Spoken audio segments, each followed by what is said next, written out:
शुरू करें।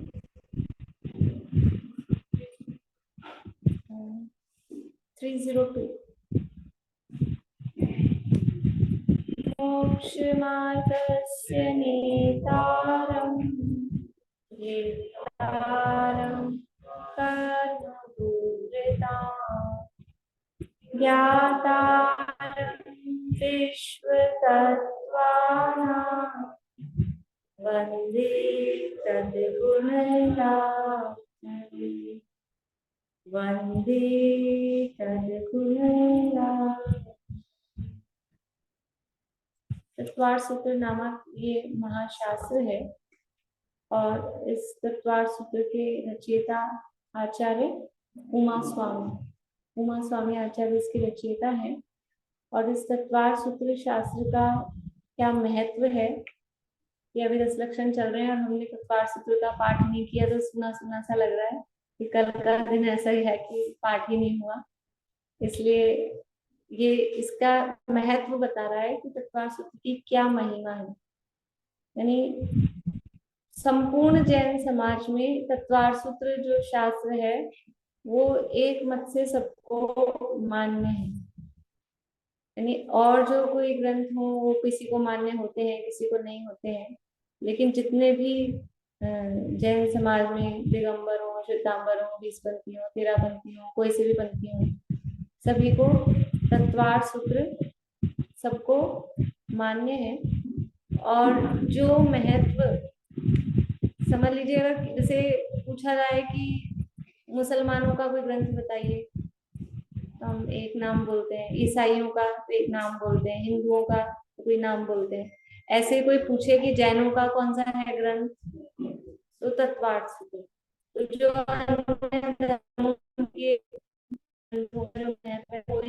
यहाँ तत्वार सूत्र का है।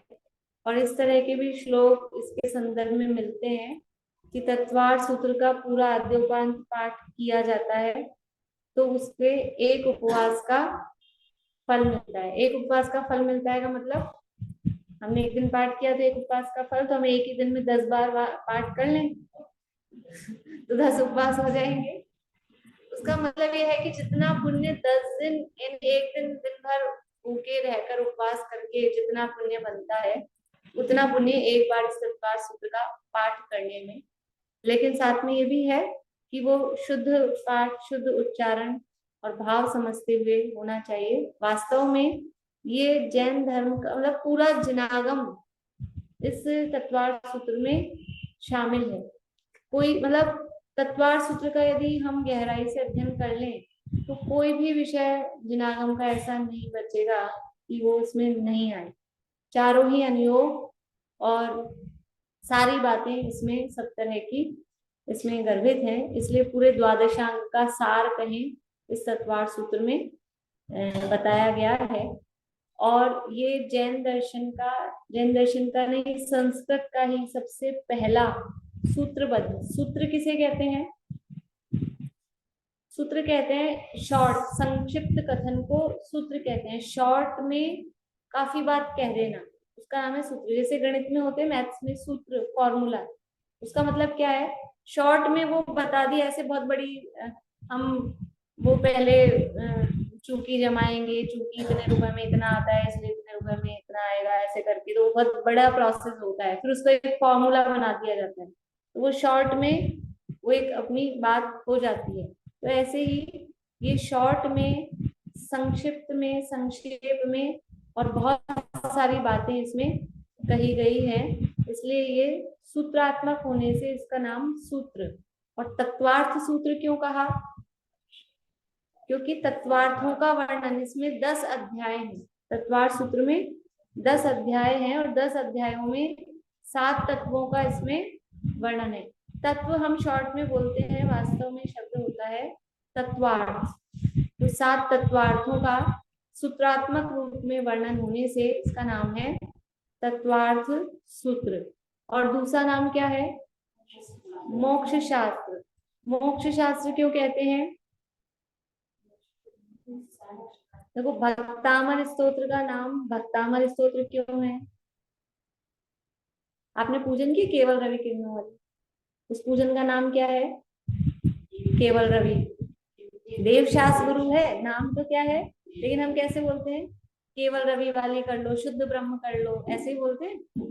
तो ये क्या है कि जो वो कोई भी चालू होता है पद्य, उसका प्रारंभिक अक्षर से हम उसका नाम रख देते हैं। जैसे भक्तामर स्तोत्र का नाम है आदिनाथ स्तोत्र, लेकिन वो भक्तामर प्रणत मौली, भक्तामर से शुरू होता है, इस उसका नाम क्या रख दिया, भक्तामर स्तोत्र। केवल रवि से वो पूजन चालू होती है, तो देवशास गुरु की पूजन को हम क्या बोलते हैं, केवल रवि वाली पूजन। तो ऐसे ही ये मोक्ष मार्ग से नेतारम या सम्यक दर्शन ज्ञान चारित्राणी मोक्ष मार्ग, मोक्ष का वर्णन और उसके शब्द, पहले सूत्र के जो शब्द हैं उसमें मोक्ष शब्द आता है, इसलिए इसका नाम मोक्ष शास्त्र भी रखा गया है। इसमें कुल मिलाकर 357 सूत्र हैं, और इस पे अभी तो इसकी व्याख्या इतनी है कि केवल हम इसकी परिचय में ही हमको पूरा एक क्लास लग जाए, इसका परिचय में ही इतना विस्तार है।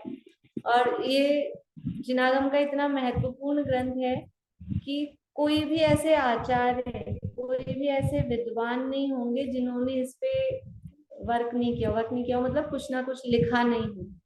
विद्वान की विद्वत्ता ही तब मानी जाती है जब वो तत्वार्थ सूत्र पे कुछ काम करे, तभी वो विद्वान माना जाता है, तभी वो आचार्यों का समझ लीजिए कुछ योगदान कहा जाता है।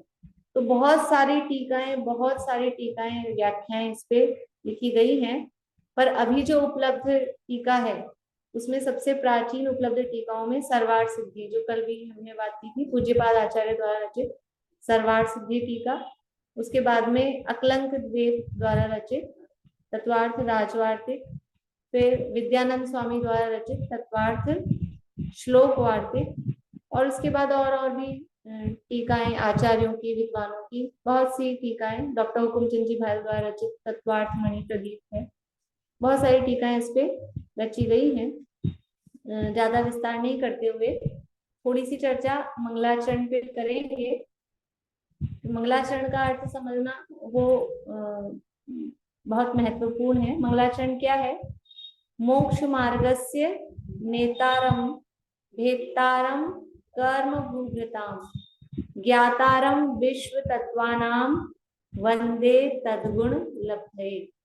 इसमें किसको नमस्कार किया, वंदे, वंदे यानी वंदना की गई है, वंदना की गई है, तो किसको की गई है वो बताया, और क्यों की गई है वो बताया। तो किसको की गई है कि मोक्ष मार्गस्य नेतारम, जो मोक्ष मार्ग के नेता हैं। नेता किसे कहते हैं, थोड़ा जोर से बोलो, जिनका पद ऊंचा होता है वो नेता। और कोई नेता किसे कहते हैं, जो जो सब पर राज करे। ठीक है, थोड़ा थोड़ा निकट है, तो जैसे नहीं बोलते हम कोई बच्चा ज्यादा बोलता हो ये ज्यादा नेतागिरी करता है, ऐसा नहीं बोलते। नेता शब्द किसको बोलते हैं अपन अपनी भाषा में, जो जिसमें बोलने की कला हो। नेताओं में क्या होती है, भाषण देने की, बोलने की कला, तभी वो नेता बन पाते हैं। जिसको बोलना ही नहीं आता है वो क्या नेता बनेगा, बोलना आना चाहिए। तो मोक्ष मार्ग से नेतारम, इस पद से कौन सा गुण बता रहे हैं, बोलने की कला। बोलने की कला मतलब हितोपदेशिका, भगवान उपदेश देते हैं ना, वो उपदेश देते हैं। तो मोक्ष मार्ग से नेतारम कह के उनके हितोपदेशिता को यहाँ पर बताया गया है। फिर है भेत्तारम कर्म भूभृताम, भेत्तारम यानी नष्ट करने वाले, और कर्म भूभृत, भूभृत, भूभृत कहते हैं पर्वतों को, पर्वत को भूभृत शब्द से कहा जाता है। तो कर्म रूपी पर्वतों को भेदने वाले, नष्ट करने वाले। तो कर्म रूपी पर्वतों को नष्ट करने वाले ये कहकर कौन सा गुण बताना चाहते हैं, ये कहकर उनकी वीतरागता को बताना चाहते हैं कि जिन्होंने मुख्य रूप से भाव कर्म जो है मोहराग द्वेष आदि भाव, उनको नष्ट कर दिया है, चार घातिया कर्मों का जिन्होंने नाश कर दिया है, ऐसे कर्म रूपी पर्वत। क्योंकि घातिया कर्म नष्ट हो गए, वही बड़े पर्वत थे। अघातिया कर्म तो ठीक है हो ही जाएंगे, और उसमें भी जो मोहनीय कर्म है, मोहराग द्वेष आदि भाव है, वही वास्तव में जीव के दुख का मूल कारण वही है, तो उनको नष्ट कर दिया। तो भेतारम कर्म भूभृताम कहकर वीतरागता को यहाँ पर बताया गया है। चार घातिया कर्मों का अभाव होने से, उसमें भी मुख्य रूप से वही मोहनीय कर्म का अभाव होने से वीतरागता प्रकट होती है। तो यहाँ वीतरागता गुण को बताया। फिर ज्ञातारम विश्व तत्वानाम, विश्व के समस्त पदार्थों को जानने वाले हैं। इसमें कौन सा गुण आ गया? सर्वज्ञता। तो ये तीन गुण किसमें होते हैं? हितोपदेशिता बताई, वितरागता बताई और सर्वज्ञता। ये तीन गुण किन में होते हैं? अरहंत भगवान में। आप शब्द से उसको रत्न शावकाचार्य में कहा है, अरहंत भगवान में ये तीन गुण होते हैं। यानी जो वितरागी, सर्वज्ञ और हितोपदेशी होते हैं वही सच्चे देव होते हैं, अरहंत भगवान होते हैं। तो ऐसे गुण जिसमें हैं उनको यहाँ पर नमस्कार किया है। जो मोक्ष मार्ग के नेता हैं अर्थात हितोपदेशी हैं, कर्म रूपी पर्वतों को नष्ट करने वाले हैं अर्थात वितरागी हैं, और समस्त विश्व को जानने वाले हैं अर्थात सर्वज्ञ हैं। वंदे, उनको मैं वंदना करता हूँ। किसी का नाम नहीं लिया। महावीर भगवान को नमस्कार करता हूँ कि पार्श्वनाथ भगवान को नमस्कार करता हूँ, किसी का नाम नहीं लिया। उन ये गुण जिनमें पाए जाते हैं उन सबको हमारा वंदन है। जो जो वीतरागी, सर्वज्ञ और हितोपदेशी हैं उनको हम वंदना करते हैं। क्यों वंदना करते हो? जब वो वीतरागी हैं तो कुछ देंगे लेंगे तो है नहीं। अब वंदना आप कर रहे हो तो कुछ आपको, हर कोई किसी को ऐसे थोड़ी ना नमस्कार करता है, कुछ ना कुछ एक्सपेक्टेशन होती है कि कुछ मिल जाए।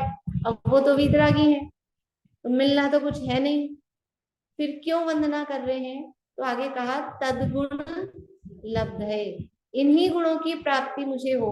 उन गुणों की प्राप्ति के लिए, कौन से गुणों की प्राप्ति के लिए? कि आपके जैसी ही वितरागता, सर्वज्ञता, हितोपदेशिता तो समझ लो बाय प्रोडक्ट है हो। यहाँ तो हम अपने स्वार्थवश हितोपदेशी भगवान को याद करते हैं, वरना मुख्य गुण तो वितरागता और सर्वज्ञता। तो ये गुण मुझ में भी प्रकट हो, ऐसे गुणों की प्राप्ति के लिए उनको यहाँ वंदना की गई है।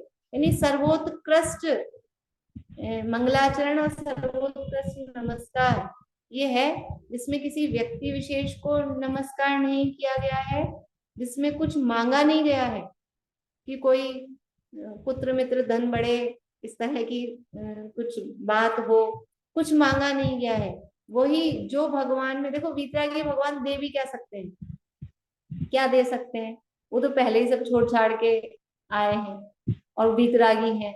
तो जो गुण उनमें है वो गुण उनको देखकर उनसे वो गुण सीखा जा सकता है। तो ऐसा कहा जाता है कि वो गुण वो हमको प्रदान करें, और तो वो क्या देंगे? तो जिसमें जो गुण होगा उससे वही तो गुण हम सीख सकेंगे। तो यहाँ वितरागी सर्वज्ञ भगवान से वो वितरागता और सर्वज्ञता हमको प्राप्त हो। वो कैसे वितरागी बने, इसलिए भगवान के, कल भी मैंने कहा था, भगवान के दर्शन किस प्रकार करने चाहिए।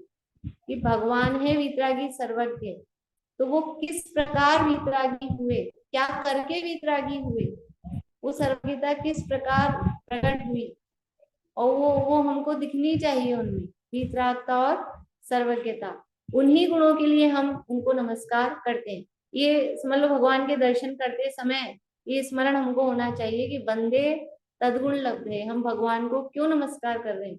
घर में जरा सी कोई समस्या हो जाए, समाज में कोई समस्या हो जाए, तो मंदिर में आके कुछ कुछ कहीं कोने में कोई भावना ऐसी आ जाए कि भगवान अब पार लगाएंगे, भगवान कुछ ठीक कर देंगे, तो ये ध्यान रखना चाहिए कि हम क्यों आ रहे हैं, भगवान को नमस्कार क्यों कर रहे हैं। कि केवल और केवल वितरागता और सर्वज्ञता, यही हमारा लक्ष्य है, यही हमारा उद्देश्य है, और कुछ भी भगवान से हम नहीं चाहते हैं। तो ये मंगलाचरण इतना उत्कृष्ट है कि इस मंगलाचरण की टीकाओं पर बड़े बड़े ग्रंथ लिखे गए हैं। ये 2 लाइन का श्लोक है, सबसे छोटा साइज का होता है, 2 लाइन का श्लोक है। इस पर समंत भद्राचार्य ने 116 श्लोकों में आप्तमीमांसा लिखी, जिसे हम देवागम स्तोत्र के नाम से जानते हैं। और उस आप्तमीमांसा ग्रंथ पर अकलंक स्वामी ने अष्टशती 800 श्लोक प्रमाण ग्रंथ लिखा, और उस 800 श्लोकों पर विद्यानंद स्वामी ने 8000 श्लोक प्रमाण अष्ट सहस्री नामक ग्रंथ लिखा। और वो इतना मतलब वो ये इसमें पूरे न्याय का ये क्यों नमस्कार किया, किसको नमस्कार किया, विपरागता कैसे होती है, सर्वज्ञता कैसे थी, सिद्धियां की, सर्वज्ञता की सिद्धि। और वो इतना मतलब बड़े बड़े विद्वान उस अष्ट सहस्री को भी कष्ट सहस्री कहते हैं, जो इतना क्लिष्ट न्याय का बहुत समझ लीजिए बड़ा ग्रंथ है।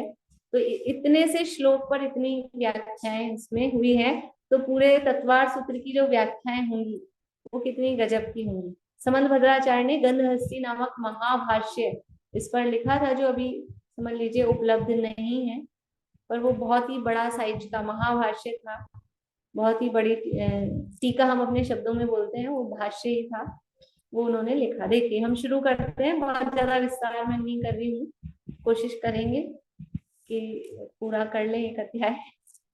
देखिए विस्तार तो बहुत है, एक अध्याय ही समझ लीजिए हमारा 6 महीने चला। तो विस्तार तो बहुत है, जनवरी से हमने शुरू किया था और अभी दूसरा अध्याय के हमारा चौथा ही श्लोक चल रहा है, अभी दूसरा अध्याय शुरू हुआ है। तो विस्तार तो बहुत है, पर हम केवल सामान्य अर्थ ही करेंगे इस पे। देखिए इसकी एक जो ये ग्रंथ रचा गया उसकी कथा भी प्रसिद्ध है, और कथा ऐसी है कि आचार्य कहीं 2-3 तरह की कथाएं उसमें चलती हैं कि आचार्य कहीं किसी गृहस्थ श्रावक के घर आहार के लिए आए थे, और श्रावक अपने घर में बाहर, जैसे हम लोग कुछ बोर्ड वगैरह पे लिखते हैं सूक्तियां सूत्रवाद के, तो श्रावक ने लिख रखा था दर्शन ज्ञान चारित्राणी मोक्ष मार्ग में। तो आचार्य जब आहार के बाद वापस जाने लगे तो वहां चौक रखा था, उन्होंने उसके आगे सम्यक पद लगा दिया, सम्यक दर्शन ज्ञान चारित्राणी मोक्ष मार्ग है।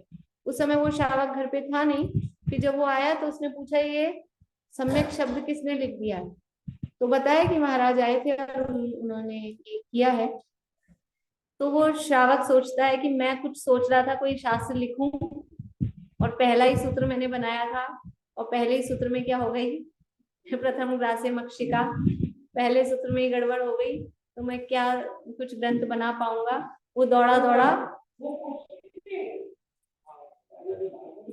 दौड़ा गया जंगल में महाराज को ढूंढने, और महाराज से कहा, निवेदन किया कि मैं ये लिखने वाला था शास्त्र, और आपने ये पहले ही सूत्र में ये समझ लीजिए मेरी तो गलती हो गई है, तो अब आगे आप ही बताइए। एक तो इस तरह से कहानी चलती है, और फिर वो शिष्य प्रश्न करता जाता है, आचार्य उत्तर स्वरूप में सूत्र देते जाते हैं।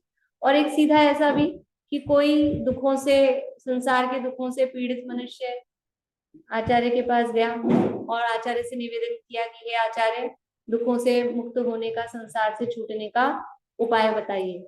तो आचार्य ने सबसे पहले उपाय बताया। क्या उपाय बताया? सम्यक दर्शन ज्ञान चारित्राणी मोक्ष मार्ग, मुक्ति का मार्ग। मुक्ति का मतलब दुखों से मुक्ति का मार्ग क्या है? सम्यक दर्शन, सम्यक ज्ञान और सम्यक चारित्र, ये ही दुखों से छूटने का उपाय है।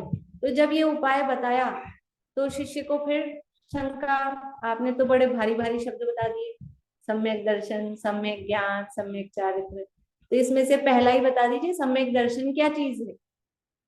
तो दूसरे सूत्र में जवाब आया, तत्वार्थ श्रद्धानम सम्यक दर्शनम, तत्वार्थों का श्रद्धान वो सम्यक दर्शन।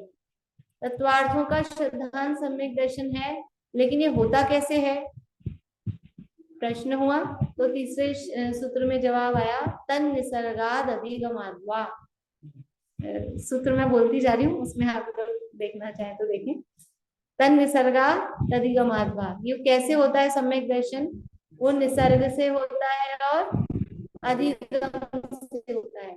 निसर्ग से अर्थात स्वाभाविक, अपने आप से, अपने आप से जो हो, निसर्ग का अर्थ होता है प्रकृति, प्राकृत। तो जो स्वाभाविक रूप से अपने आप हो जाए वो कहलाता है निसर्गज, अपने से जो उत्पन्न हो जाए वो निसर्गज।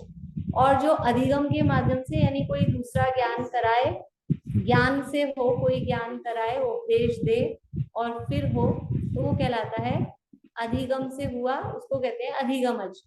तो वो सम्यक दर्शन दो तरीके से हो सकता है, निसर्ग से और अधिगम से, जिसको निसर्गज और अधिगमज कहते हैं। ठीक है, ये तो बात, लेकिन जो आपने कहा था उससे पहले तत्वार्थ श्रद्धानम सम्यक दर्शनम, अभी तत्वार्थ क्या बोला है? तत्वार्थ श्रद्धानम, जिसका श्रद्धान करना सम्यक दर्शन कहा है, तो तत्वार्थ क्या है? तो अगले सूत्र में आचार्य कहते हैं जीवा जीवाश्रव बंध संवर निर्जा मोक्षास तत्वम। ये 7 तत्व हैं, नाम सबको पता ही है, लेकिन थोड़ी सी बात उस दूसरे सूत्र के संबंध में करना चाहेंगे। तत्वार्थ श्रद्धानम सम्यक दर्शनम कहा है, तत्वार्थों का श्रद्धान, तो श्रद्धान का क्या अर्थ है? तत्वार्थ तो आगे बताए हैं और उसमें व्याख्याएं भी टीकाओं में है। तत्व और अर्थ दो क्यों रखे, तत्वार्थ क्यों कहा, अकेला तत्व कहते तो क्या होता, अकेला अर्थ कहते तो क्या होता, वो सारी व्याख्या टीका में से आप लोग पढ़िएगा कभी। लेकिन थोड़ा सा श्रद्धान का अर्थ, श्रद्धान का मतलब क्या? तत्वार्थों को जान लिया, जीव जीवाश्रव बंध समर निर्जामक 7 तत्व हैं, तो हो गया हमको तत्वार्थ श्रद्धान। श्रद्धा का क्या मतलब?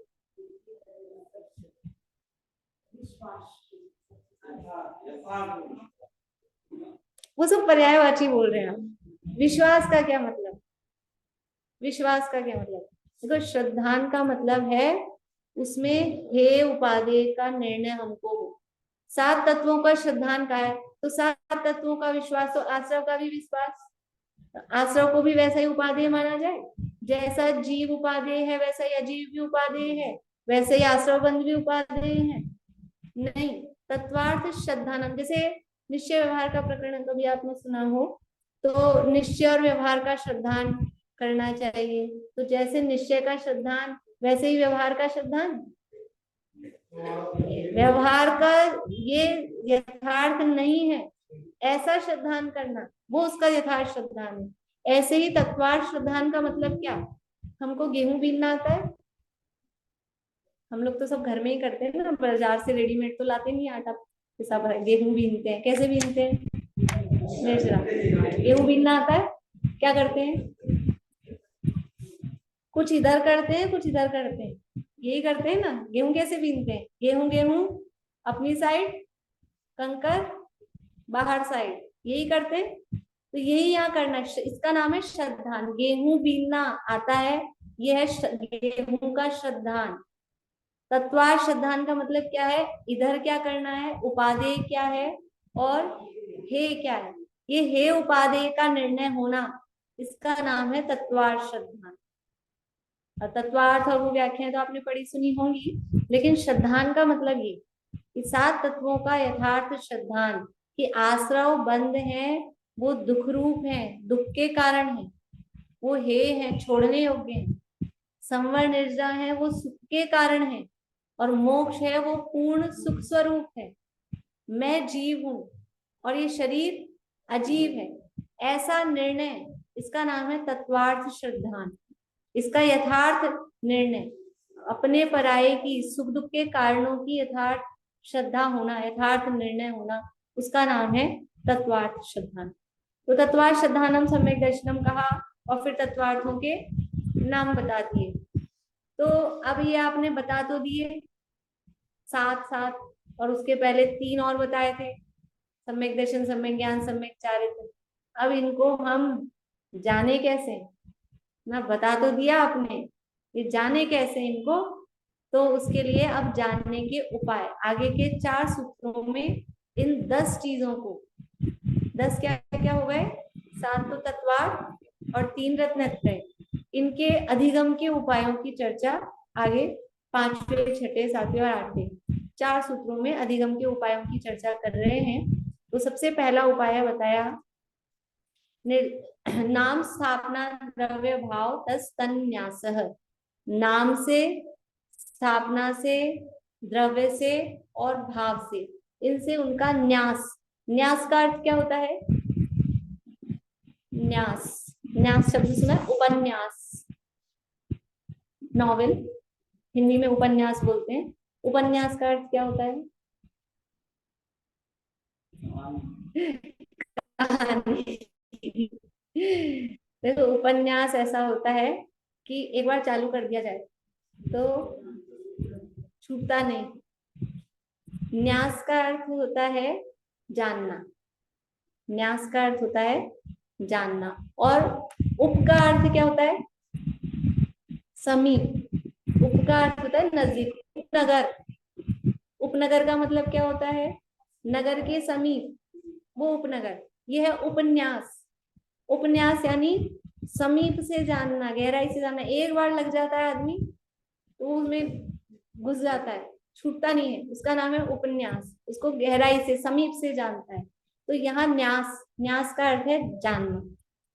द्रव्य, नाम से, स्थापना से, द्रव्य से और भाव से इनका न्यास करना चाहिए, मतलब इनको जानना चाहिए। किनको जानना चाहिए? 10 चीजें, 7 तत्वार्थ और 3 रत्नत्रय। इनको नाम से, स्थापना से, द्रव्य से और भाव से। नाम जान लेना। सबसे पहले नाम जान लिया कि ये सम्यक दर्शन है, ये उसका नाम निक्षेप। गुण दोष की अपेक्षा से बिना केवल नाम रख दिया। निर्जरा, निर्जरा नाम है। ये क्या है?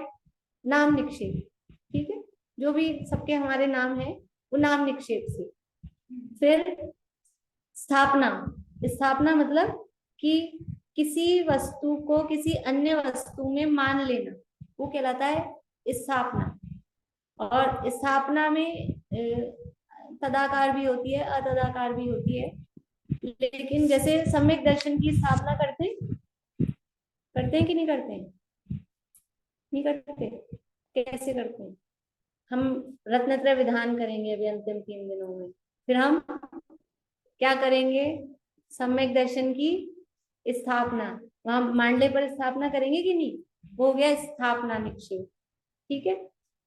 फिर द्रव्य निक्षेप। द्रव्य निक्षेप का क्या मतलब है कि वर्तमान में उसमें वो गुण नहीं है, भूत भावी अपेक्षा से उसको कथन कहना। जैसे कि डॉक्टर साहब, अभी आप प्रैक्टिस करते हैं? अभी भी करते हैं? ठीक है। पर डॉक्टर है तो चलती ही है। समझ लीजिए कोई प्रिंसिपल होते हैं, प्रिंसिपल होते हैं तो वो रिटायर हो जाते हैं। प्रिंसिपल तो रिटायर हो जाते हैं। डॉक्टर जो है उनकी तो, क्योंकि वो तो रहता है ना ज्ञान, और कभी भी कोई आएगा पेशेंट तो वो तो जाएगा नहीं। पर अभी प्रिंसिपल साहब रिटायर हो गए, उसके बाद भी उनको हम क्या बोलते हैं? प्रिंसिपल साहब। तो ये क्यों बोल रहे हैं, कैसे बोल रहे हैं? अब तो वो प्रिंसिपल नहीं है, रिटायर हो गए, फिर भी प्रिंसिपल साहब बोल रहे हैं। तो वो क्या है? ये द्रव्य निक्षेप। पहले प्रिंसिपल थे, अभी प्रिंसिपल नहीं है, लेकिन वो भूतकाल की अपेक्षा से उनको बोलना। या फिर कोई बाद में होंगे, अभी जो भी कोई पढ़ाई कर रहा है, एडमिशन लिया है एमबीबीएस में, मेडिकल में, और अभी से उनको क्या बोलने लगते हैं? डॉक्टर साहब। तो ये क्या है? ये द्रव्य निक्षेप। भविष्य में क्या है? भविष्य की पर्याय की अपेक्षा से कहना या भूतकाल की अवस्था की अपेक्षा से कहना, वो कहलाता है द्रव्य निक्षेप। और जो वस्तु या जो व्यक्ति जिस समय जिस अवस्था से युक्त है, उस समय उनको उस रूप कहना। अभी डॉक्टर साहब को डॉक्टर साहब कहना, तो वो क्या कहलाएगा? भाव निक्षेप। अभी प्रिंसिपल हैं, बैठे हैं, सीट पर हैं, पोस्ट पर हैं, और फिर उनको प्रिंसिपल कहना, वो भाव निक्षेप। अभी आप बताइए, राजा श्रेणिक। राजा श्रेणिक जो हम कहते हैं, राजा श्रेणिक अभी नरक में है, तो ये कौन से निक्षेप से कहा हमने? राजा श्रेणिक जो कहा। हाँ, अभी वो राजा श्रेणिक नहीं है। राजा श्रेणिक पहले तीर्थंकर बनेंगे। कौन सा निक्षेप हुआ? ये द्रव्य निक्षेप। ठीक है। और वो नारकी, वो भाव निक्षेप। तो इस तरह से ये 4 निक्षेप हैं। इसके बाद में वो शिष्य पूछता है और बताओ। और कोई, जैसे हम होते हैं दुकानदार के पास जाते हैं, वो दिखा देता है, हमको पसंद किया जाती है, फिर भी और दिखाओ। और देखे बिना काम कैसे चले, तो वो पूछ रहा है और उपाय बताओ। तो आगे और उपाय बता रहे हैं, और यही मुख्य उपाय हैं जो छठे सूत्र में बताया है। प्रमाण नयर अधिगम। प्रमाण और नयों से इनका अधिगम, यानी इनका जानना, इनका ज्ञान होता है। इतना समय हो गया। समय तो ज्यादा हो गया है इस सूत्र की चर्चा करके। पौने 9 तक ले लो। अच्छा, पौने 9 तक ही है। हाँ, मैं 8:30। प्रमाण नय अधिगम है। प्रमाण और नयों से इनका ज्ञान करना चाहिए। प्रमाण और नय क्या है? प्रमाण है जो पूरी वस्तु को ओवरऑल जानता है, जिसमें कोई मुख्य गुण नहीं, पूरी वस्तु को वो समग्रता से जानता है, वो कहलाता है प्रमाण। और जो उस पूरी वस्तु में से किसी एक को मुख्य करके कहता है, वो कहलाता है नय। प्रमाण द्वारा जो जानी गई वस्तु है उसमें से किसी एक अंश को मुख्य करके कथन करना, वो नय कहलाता है। तो इन सभी को, 7 तत्वार्थों को भी, रत्नत्रय को भी प्रमाण से भी जानना, पूरा ओवरऑल भी जानना, और फिर उसमें नए अपेक्षा से कि किस अपेक्षा इसमें कथन, यानी किस क्या मुख्यता से कथन किया गया है, निश्चय नय से क्या है, व्यवहार नय से क्या है, ऐसा मुख्य गौण करके जानना। जैसे कि पूरा शरीर है, पूरा शरीर को जानना, ये हुआ प्रमाण से जाना। अब उसमें जैसे चेकअप कराने जाए हम, तो एक तो फुल चेकअप कर लो, ये पूरा हुआ। और फिर मेरी आंख में प्रॉब्लम है, मेरे इस हाथ में दर्द है, मेरे दांत में दर्द है, तो ये पर्टिकुलर किसी एक चीज को हम मुख्य करके जान रहे हैं, तो वो कहलाएगा नय से जानना। किसी एक चीज को मुख्य करके जानना वो नय ज्ञान कहलाता है, और पूरी वस्तु को जानना वो प्रमाण कहलाता है। तो प्रमाण और नयों से जानना। और कोई उपाय बताओ? प्रमाण और नय तो हमको कठिन लग रहे हैं, और कोई उपाय बताओ। तो आगे 7 नंबर का सूत्र दिया, निर्देश स्वामित्व साधनाधिकरण स्थिति विधानतः। इनको निर्देश से जानो। निर्देश मतलब नाम मात्र का कथन कर देना, वो निर्देश है। इनके स्वामित्व, इसका स्वामी कौन है? जैसे दिन में हमारी चर्चा चल रही थी शायिक सम्यक्त की, तो शायिक सम्यक्त का स्वामी कौन हो सकता है? औपशमिक सम्यक्त का स्वामी कौन हो सकता है? सम्यक दर्शन के संदर्भ में ही। तो ऐसे स्वामी से चर्चा, स्वामी का मतलब है उसका मालिक कौन हो सकता है। तो हर वस्तु का, हर चीज का, ये वस्तु यहाँ रखी है, इसका स्वामी कौन है? तो कोई ना कोई इसका मालिक होगा। तो ऐसे ही सम्यक दर्शन का स्वामी कौन? फिर वो सम्यक दर्शन के भेद हैं। तो औपशमिक सम्यक का स्वामी कौन हो सकता है? शैक्षणिक सम्यक का स्वामी कौन? शायिक सम्यक का स्वामी कौन? इस तरह से वो सारी चर्चा। तत्वों के संदर्भ में भी इसी तरह से, आश्रव का स्वामी कौन, बंध का स्वामी कौन, निर्जरा का स्वामी कौन, संवर का स्वामी कौन, ऐसे सारी उसमें चर्चाएं की गई है। तो स्वामित्व। साधन, साधन मतलब किस साधन, तो साधन समझते हैं किस साधन से वो प्राप्त होगा, सम्यक दर्शन प्राप्त होगा, तो उसका साधन क्या है? तो वो साधन की चर्चा, वो कहलाता है साधन। अधिकरण, अधिकरण का मतलब है वस्तु का आधार। कोई भी सम्यक दर्शन उत्पन्न होगा तो किस आधार पर उत्पन्न होगा, उसका अधिकरण कौन है? सम्यक दर्शन का अधिकरण, तो वो जीव अथवा श्रद्धा गुण कहो, वहां उत्पन्न होता है, तो वो कहलाता है उसका आधार। स्थिति, स्थिति का मतलब है उसका टाइम पीरियड। कोई वस्तु है तो वो कब तक रहेगी, उसकी, हम कोई भी प्रोडक्ट लाते हैं मार्केट से, तो उसमें एक डेट लिखी होती है, एक मैन्युफैक्चरिंग डेट होती है, एक्सपायरी डेट होती है, वो उसकी स्थिति है। हर वस्तु की एक अपनी स्थिति होती है, कब तक वो बनी रहेगी। तो सम्यक दर्शन कब तक बना रहेगा? औपशमिक सम्यक दर्शन का काल अंतर्मुहूर्त है। शैक्षणिक सम्यक दर्शन का काल मैक्सिमम 66 सागर है। शायिक सम्यक दर्शन का काल साधी अनंत, अनंत काल है। ये उनकी स्थिति है, तो स्थिति से जाने। और विधान, विधान का क्या अर्थ है? विधान तो हम कर रहे हैं, 10 लक्षण विधान। विधान का क्या मतलब होता है? भेद। विधान का मतलब होता है भेद, विस्तार। ये जो हम विधान करते हैं ना, विधान में भी क्या होता है? विस्तार से कर रहे हैं। 10 लक्षण की पूजन और 10 लक्षण का विधान, क्या अंतर है? कि पूजन में, एक ही पूजन में खाली 10 अर्घ चढ़ाए, और विधान में एक एक धर्म की अलग से पूजन है, फिर उस संबंधी और उसकी डिटेलिंग है। तो विस्तार यानी उसके भेद प्रभेद, डिटेल जो होती है, वो कहलाता है विधान। तो उसके भेद प्रभेदों से उसको जानना। सम्यक दर्शन के कितने प्रकार हैं, अलग अलग तरह से, 2 प्रकार का भी है, 3 प्रकार का भी है, 10 प्रकार का भी है। तो अलग अलग तरह से उसके प्रकारों के बारे में जानना, वो सब है विधान। एक सूत्र और ले लें, फिर 8 का और ले लेते हैं। और उपाय बताइए, और कोई उपाय है तो और कोई उपाय बताइए।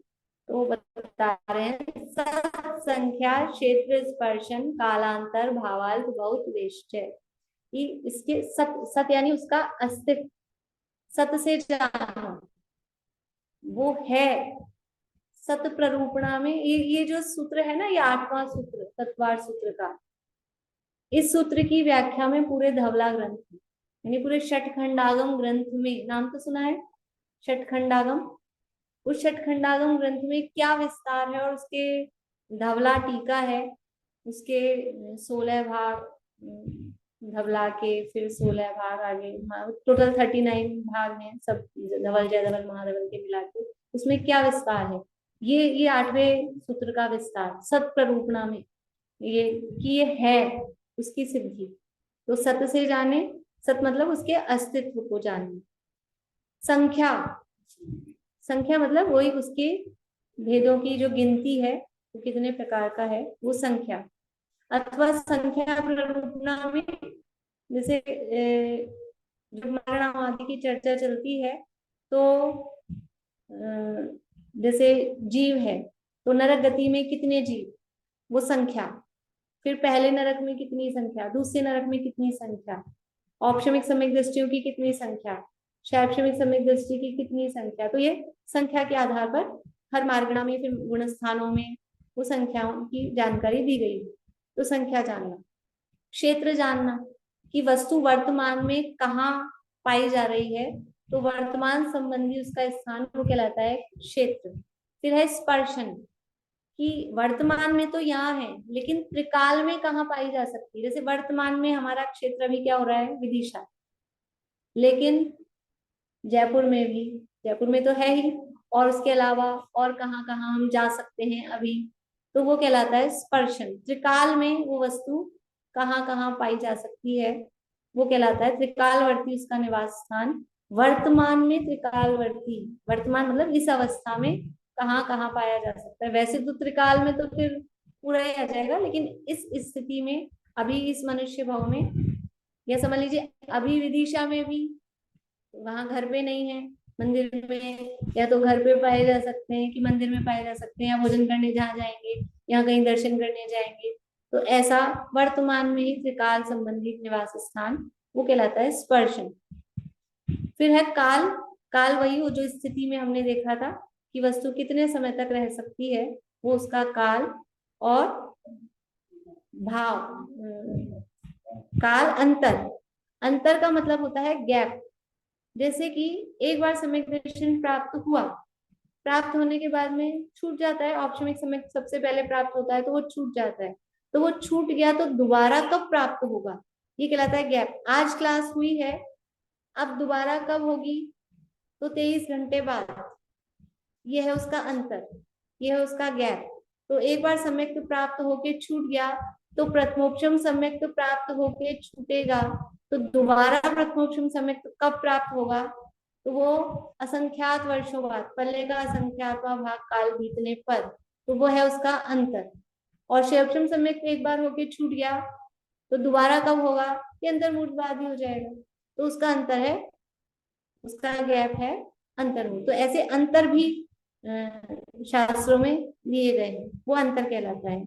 फिर है भाव और अल्प बहुत्व। भाव मतलब 5 भाव संबंधी, जीव के जो 5 असाधारण भाव हैं, औपशमिक, क्षायिक, क्षायक्षमिक, औदिक और पारिणामिक, तो इन 5 भावों में से ये कौन से भाव के अंतर्गत होगा, वो 5 भावों संबंधी चर्चा। भाव। और अल्प बहुत्व का मतलब है कम ज्यादा को देखना। जैसे कि 4 गतियां हैं, तो 4 गतियों में किस गति में जीव सबसे ज्यादा है, किसमें उससे कम, या अल्प बहुत से चले तो सबसे कम जीव किस गति में, फिर उससे ज्यादा किसमें, उससे ज्यादा किसमें, उससे ज्यादा किसमें, तो ऐसा देखना। ये सारी चर्चाएं गोमट सार में, धवल आदि ग्रंथों में इसी तरह की सारी चर्चाएं की है। तो गतियों के संदर्भ में अपन ऐसे सम्यक दर्शन के संबंध में कि कौन से सम्यक दृष्टि जीव कम है, कौन से सम्यक दृष्टि जीव ज्यादा है, इस तरह से वो अल्पभौत। तो गतियों का थोड़ा सरल पड़ेगा, इसलिए मैं गतियों का उदाहरण बताती हूँ। सबसे कम जीव कौन सी गति में पाए जाएंगे? मनुष्य गति में। उससे ज्यादा देव गति में, नरक गति में। मनुष्यों से ज्यादा है नारकी, नारकियों से ज्यादा देवों की संख्या अधिक है, नारकियों की संख्या कम है। और सबसे ज्यादा जीव तिर्यंत, जहां पर निगोदिया जी राशि जहां होगी वहां सबसे ज्यादा जीव पाए जाएंगे। तो इस तरह से ये अल्प बहुत, इसी तरह से गुण स्थानों में भी सब जगह लगाया गया है ये संख्या के आधार पे अल्प बहुत। तो इस तरह से जानना। तो ये अधिगम के उपाय बताए हैं। कुल मिला के उपाय कितने हो गए? पहले 4 बताए थे, फिर 2 बताए, 6, फिर 6 बताए, 12 और फिर बताए 8। इस तरह से 20 उपाय। इनको तत्वार सूत्र की 20 प्ररूपणाएं भी बोलते हैं। वैसे प्ररूपणाएं गोवटसार में आती है 20 प्ररूपणा, और यहाँ तत्वार सूत्र में भी इन अधिगम के उपायों को 20 उपाय के नाम से जाना जाता है। इस तरह से भी 8 सूत्रों की चर्चा अपनी हुई है। कल कोशिश करेंगे थोड़ा फास्ट लेके इसको पूरा करें। यही पूरा